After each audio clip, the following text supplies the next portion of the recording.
Okay, welcome to Get Serious.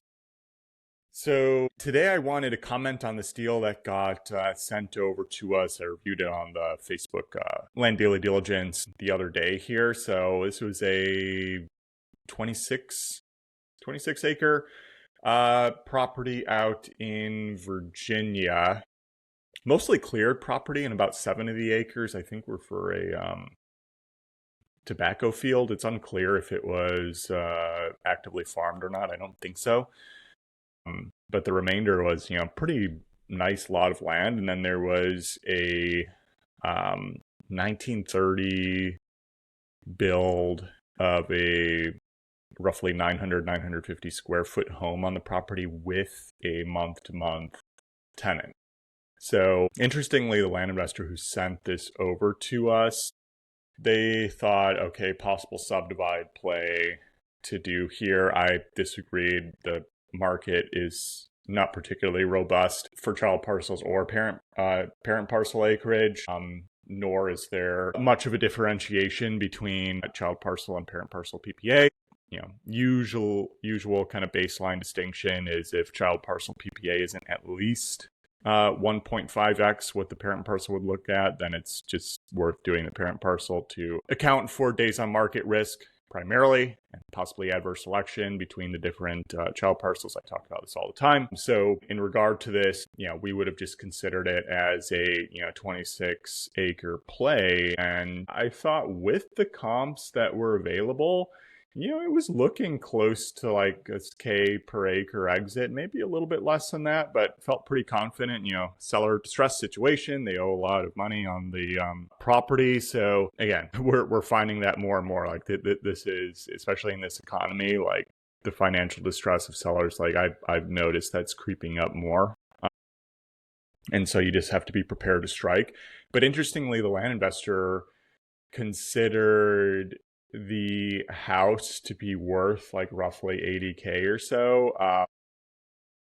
But the comps they were using to justify that were on larger acreage tracts of land, 10-ish plus 10 to 15 acre tracts that had some type of residential improvement. So the problem with doing that is you're discounting the value of the land itself here. So like with houses, like if you're just trying to figure out valuation of house, assuming you don't have any type of appraisal or anything, it's going to be a bit easier if you're looking at smaller acreage tracts or really where the, residential improvement dominates the value of the lot. So if it's like a, sub 0.2 acre lot, or even if you have kind of more cookie cutter, sub 2 acre ish infill lots primarily, and have like a bit more of a robust sold comp market for homes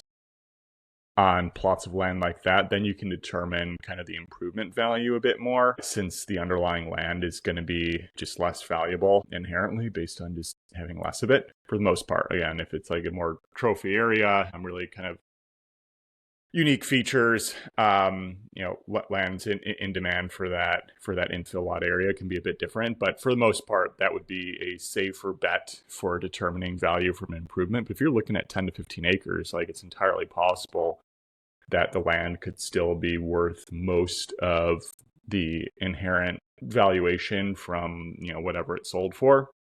So that was kind of a key concern from that standpoint. And generally, like if we're considering a parcel with an improvement on it, like we don't really want to engage in those if the improvement is going to be worth more than half of the underlying value of the property. And even if it is less, like we are going to significantly discount. Like we're not in the business of valuing improvements, especially residential improvements, if it's like storage or barn. So like I actually feel a bit more confident with that from a value add compared to a house. So like normally we're just going to slash the price or even just like underwrite the cost or the value of the resi improvement to zero. And then if it's like a possible benefit to the an end buyer, great. But we're not going to count on that. So I basically underwrote the house as a zero. I mean, 1930 build, apparently not in great shape. I mean, livable apparently, but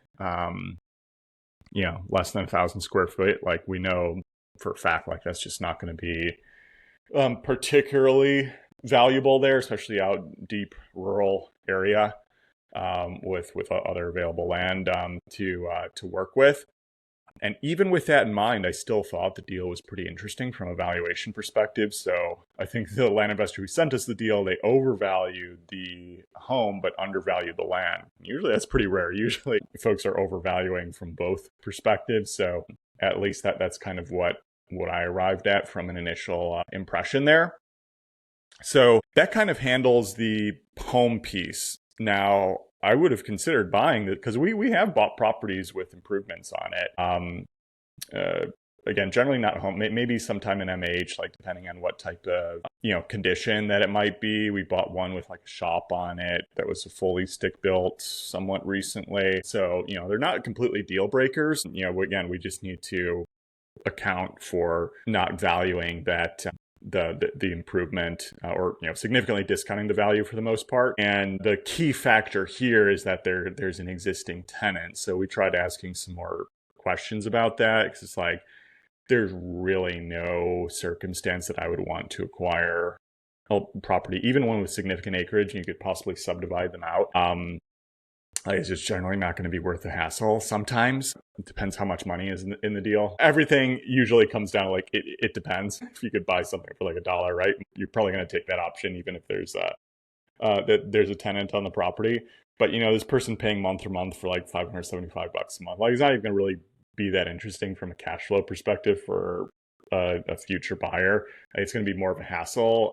And like, I don't know any of the, rental regulations in that particular area. So like we could investigate them. But to me, it would be like, okay, if we were to acquire this, I'd want to figure out the rent, like get them off the property. Like that's just one headache that we're not going to have to deal with or get stuck with in the future here. Because I know a lot of folks struggle with that. And there's like a lot of protections related to, kicking people out of where they live or rental, like the, evictions and so forth. I know that was a huge thing since the start of COVID. So like you can open up a huge can of worms here if you're coming at it from like a landlord perspective or like new ownership and so forth. So my understanding of this situation was it's just a month-to-month agreement. I don't know how long this person was there, but it seemed like from the seller's perspective, they're not in a hurry, like the person living there isn't in a hurry to move, but it's still technically month to month. I haven't seen the rental agreement. It's probably not very sophisticated if they even have one in writing.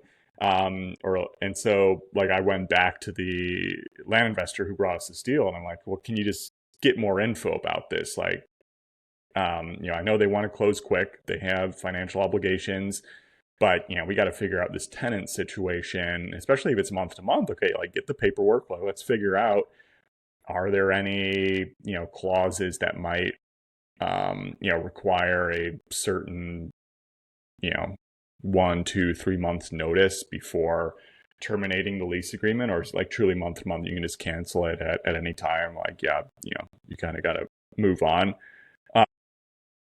Again, you want to handle this like ethically here. Like, if people don't have another route to go, like it's just, you can kind of get into a nasty situation, right? Just from a human perspective. So that's like even more messy to consider situations like this. But like, nevertheless, it's at least worth just asking around. Like, it's hard enough to find acquisitions as it is. So if you find something that's priced properly, seller in real distress, then, try to investigate it, see what can be done before just, moving on. Like, most properties that we look at now, like they have some type of hair on it. You gotta work for your wins here. That's what we always come back to. So like, okay, take a look at it. Is there any type of documentation that we could work with? Can you buy some more, time with, okay, the seller, they're like trying to, get this deal done, not deal with the tenant, but like you can go back to them and say, hey, it's, we're still your fastest option to get out of this deal. If it's truly month to month, we can work with you to get this done. But like, keep in mind, pretty much any other investor is going to want the same thing. So, if you don't want to work with us, you're going to have to go back, get another offer. They're probably going to be investigating and asking the same questions. Maybe you'll get lucky and somebody just wants to acquire with tenant, but that's a real gamble there when they're already feeling financial pressure and owing a lot of money, tens of thousands of dollars. So that to me would be a negotiation tactic to go after. And then, I would be much more hesitant to do it this route, but I would still want to investigate. It's like, okay, even if the seller doesn't want to play ball, says, no, this would be your guys' problem, then at least get a copy of the paperwork, if any, of the rental agreement. And also I'll backtrack. I was like, you could go back to the seller and say, hey, like we can assist, like prepping a termination agreement and so forth, like help with doc prep. That's no problem, especially in day of AI. You can prep this type of stuff pretty simply, and even according to like state, local codes, whatever. So, you can provide a little bit more value add from that perspective. But, again, let's say seller didn't want to do that, still ask for the docs, and then you could investigate, okay, could we draft our own docs to terminate this rent agreement if we were to acquire this without solving the tenant situation beforehand, and thoroughly understand any state or county local regulations regarding, renter protection laws, etc. So like if there was a really thorough understanding and it was pretty clean cut that you could remove the renter if needed and try to do it as nicely as possible, then that's at least worth taking a look at too. So, I'd be more hesitant to do that, certainly. But if there was a clear path, then possibly. Like this is, we dealt with something similar in a different situation, but like for a farming lease where, a guy was actively leasing the farmland, but, we wanted to terminate it for a potential future buyer, or at least have a termination clause. And so like we prepped a whole bunch of other documentation to make it a much more favorable lease agreement for the owner of the property. And so they could cancel really at any time, but, still had inherent fair clauses for the current lessee. So that's always another option as well. Is like, okay, can you take it over, adjust the documentation so it's more favorable to you, and then you have a whole bunch of legal protections to handle the situation as it is. Then it's worth exploring, because again, properties to acquire are hard to find. So take a look, try to do the work before just like throwing up your hands like, I'll never consider a property with a tenant on the land here. So it's at least you'll probably learn something regardless of whether it works out or not. So just wanted to share that as far as our thinking regarding a deal like this. Again, shows flexibility, which again, you need to succeed in this market here. So hopefully this one is helpful. SeriousLand.capital for any of your funding needs. 50K plus purchase price. Got a whole bunch of deals that came in yesterday. It's solid to see some of that volume come in. Some big closes coming up here shortly too. Maybe our biggest one to date. Keep saying that like every few months. Land Daily Diligence, I mentioned that, the Facebook group, and then Land Pricer Day. I had another meeting with my CTO earlier today. I'm working on some other engineering pricing updates on this right after this. TBD on more of that to come here. Subscribe and share if you haven't already, or if you want to give an honest review, especially on Spotify. Like literally you can just tap the star. It's super simple. Don't even need to write anything. Same with YouTube. If you just want to like the video or subscribe for more, that would help us a lot. Keep getting good reviews about this. I like delivering this content to you also. Please keep encouraging me if you think it's worth doing. I certainly want to. So with that in mind, take care, everybody. Talk to you next time. Bye.